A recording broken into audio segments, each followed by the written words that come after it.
Que la paz y el amor de Dios, el Dios Padre, Hijo y Espíritu Santo, sea con todos nosotros, hoy y siempre. Amén.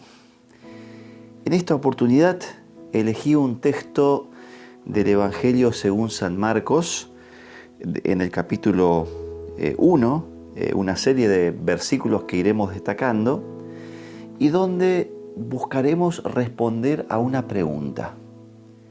¿Cómo era un día en la vida de Jesús? Y lo vamos a hacer a través de 3 verbos, 3 acciones que realizaba Jesús y que de pronto también pueden servirnos a nosotros para que lo imitemos a nuestro Señor. Veamos de qué se tratan estas acciones. En primera instancia, en San Marcos capítulo 1, versículo 21, dice que Jesús fue a una sinagoga y en ese lugar se encontró con personas que estaban adorando y alabando al Señor, pero también con un hombre que empezó a gritar.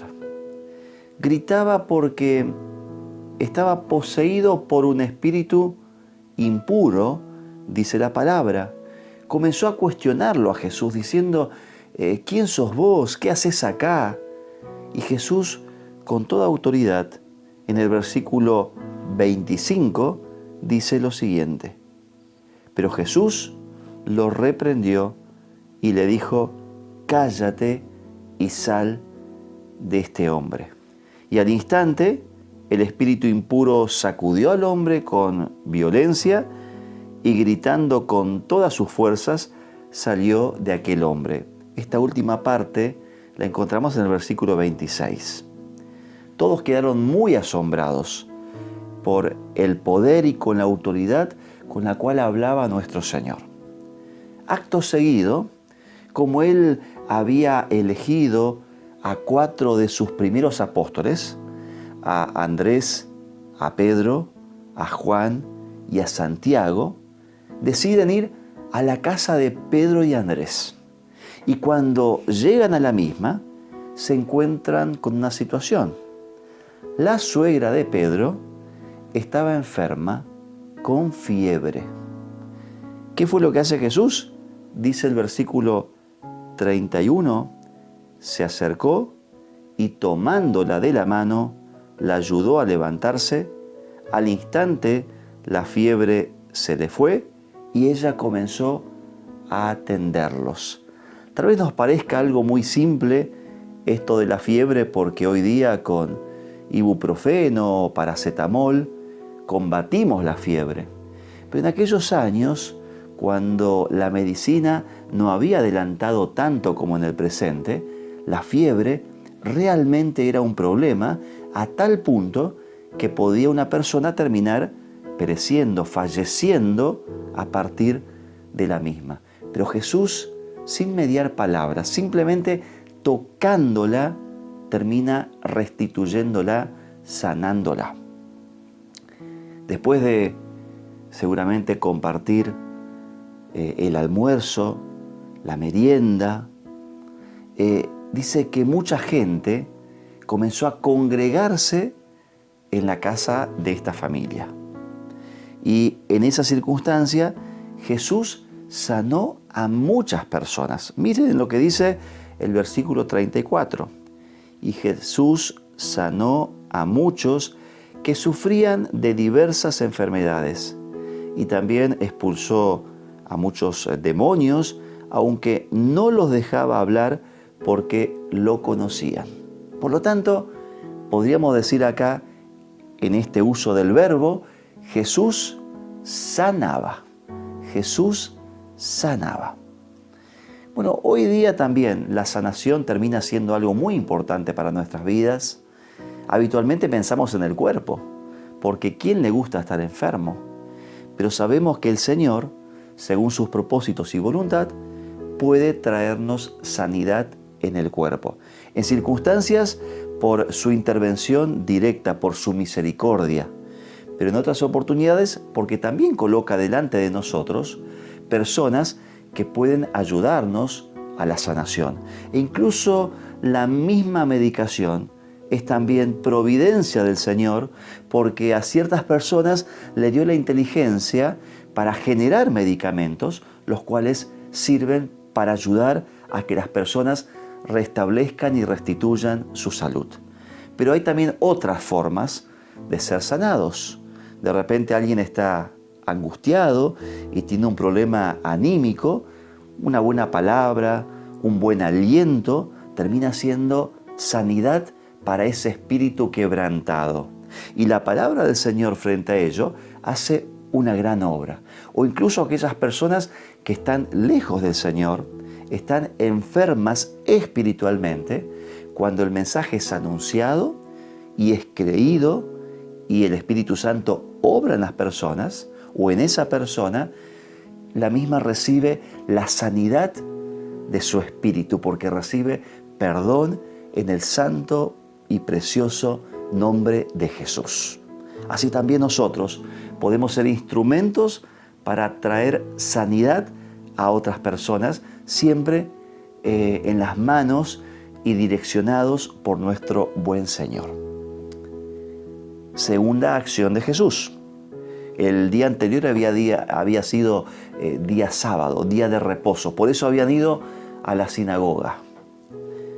Pero a la madrugada Jesús se levantó de ese día ya domingo y todos comenzaron a buscarlos cuando las personas se levantaron más tarde, aquellos que lo hospedaron en la casa. Y él ya no estaba más en el lugar. Y comenzaron a ver dónde estaba y lo encontraron, dice la Biblia, muy de mañana orando. Versículo 35. Muy de mañana, cuando todavía estaba oscuro, Jesús se levantó y se fue a un lugar apartado a orar. Según la actividad, Jesús oraba. Orar es hablar con Dios, con los labios o con el corazón. Orar es buscar la ayuda en Dios cuando reconocemos que no todo podemos hacerlo nosotros. La gente habitualmente cuando ora cruza las manos. Y si bien es un símbolo de reverencia y de amor al Señor, también está diciendo, yo con mis manos no puedo hacer ciertas cosas. Por lo tanto, confío en que Dios sí puede hacer y lo va a hacer si es su santa voluntad. ¿Por quiénes oramos? ¿O por quiénes oraba Jesús? Oraba por la predicación del Evangelio. Oraba por estas personas que habían sido sanadas, seguramente agradeciendo. Oraba pidiendo dirección al Señor para ver qué es lo que él tenía que hacer de ahí en más. Oraba para mantenerse firme en este llamamiento que él estaba desempeñando. Oraba por muchas cosas. Y así también vos y yo necesitamos aprender a orar. Y todos tenemos 24 horas para hacerlo. Pero para que esto ocurra, tenemos que creer que necesitamos de la ayuda y la bendición del Señor. Y Él siempre va a estar ahí dispuesto para atenderlo. Por lo tanto, te motivo y te desafío para que encuentres espacios de oración, de comunión con el Señor. Y cuando lo encuentran y comienzan a preguntarle, Jesús, ¿qué estás haciendo? ¿Qué vamos a hacer?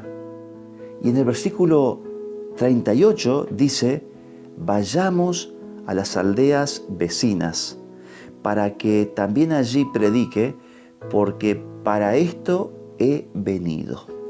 Y vemos la tercera acción. Jesús predicaba. En este caso lo iba a hacer no en este pueblo donde estaba, sino que iba a ir a otras aldeas y a otras aldeas, porque en esos lugares también las personas necesitaban escuchar este evangelio salvador, este evangelio de perdón, este evangelio de amor, este evangelio que terminaría en la cruz, donde pareciera que era derrota, pero que en ese lugar Cristo obtendría la victoria sobre el pecado, el diablo, la muerte y sobre todas las fuerzas malignas, y nos lograría la victoria, la vida eterna en su nombre. También el Señor quiere que nosotros seamos instrumentos suyos, que podamos predicar, podamos hablar con sencillez del amor de Jesús. Pero por otro lado, que también cuando la predicación se da, es decir, si tengo la posibilidad de concurrir a una comunidad de fe y escuchar el mensaje que es anunciado, que pueda hacerlo. Que en mi casa, si tengo la palabra del Señor escrita, documentada, que es su verdad, es su mensaje, que pueda leer la Biblia, o en el celular, o escuchar por internet, o como fuese, pero disponer de esta gran bendición con agradecimiento y hacerlo, hacer uso de esta gracia. Que el Señor nos bendiga y nos acompañe para que aprendamos de nuestro Señor y que nuestro día de repente pueda ser parecido al del Señor, que podamos ser instrumentos de sanación de diversas maneras, que podamos orar por el otro, por nosotros, por el mundo, por el país, que podamos predicar, que podamos anunciar el mensaje de Jesús y que también podamos escuchar con reverencia y con atención. Que el Señor, el Dios de gracia y amor, esté con nosotros, acompañándonos y bendiciéndonos con su presencia hoy y siempre. Amén. Padre bueno y todopoderoso, te alabamos y te engrandecemos en esta oportunidad por la bendición de haber escuchado tu santa palabra y haber podido aprender a partir de tu ejemplo. Bendecinos, Señor, para que también nosotros seamos de bendición a otras personas. En tu santo y precioso nombre, en nombre de Jesús. Amén.